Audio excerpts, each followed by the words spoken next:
Magandang araw po sa inyong lahat, lalo na sa ating mga pinuno, kawal at kawani ng Hukbong Katihan ng Pilipinas.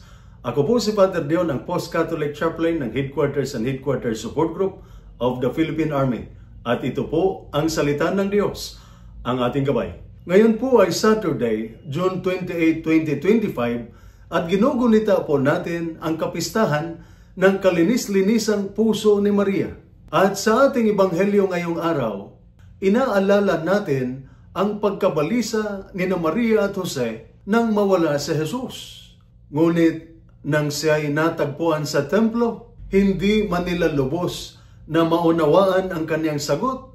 Sinabi ng ebanghelyo na iniingatan ni Maria sa kanyang puso ang mga bagay na ito.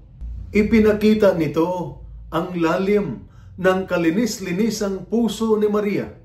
Pusong marunong maghintay, magtiwala, magtiis, at umibig ng tapat kahit sa gitna ng pagkalito o sakit. Hindi lamang ina ng simbahan si Maria. Siya ay huwaran ng isang pusong matatag sa pananampalataya.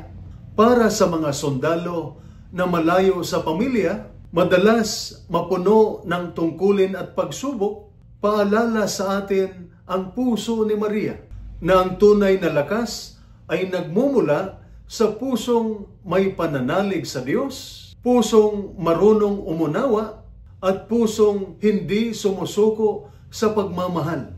Ang kaniyang kapistahan ay kaugnay din sa kapistahan ng kabanal-banalang puso ni Jesus na siyang pinagmulan ng walang hanggang awa at pag-ibig.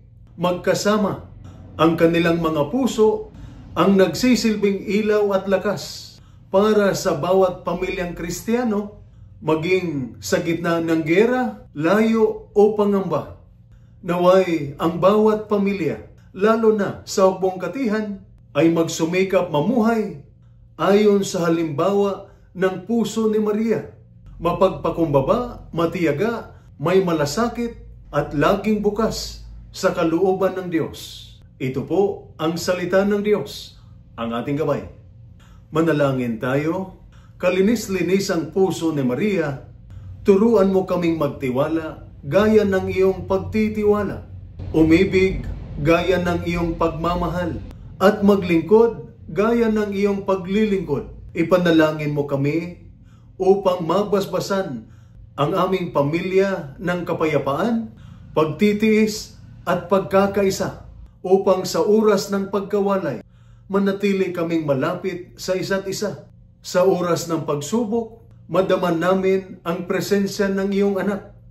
Sa pamamagitan ng iyong panalangin at ng banal na puso ni Jesus, naway maging matatag ang aming pamilya sa pananampalataya, nagkakaisa sa pag-ibig at buo sa pag-asa. Amen. At sumainyo at sa inyong pamilya ang pagpapala ng makapangyarihang Diyos, Ama, Anak at Espiritu Santo. Amen.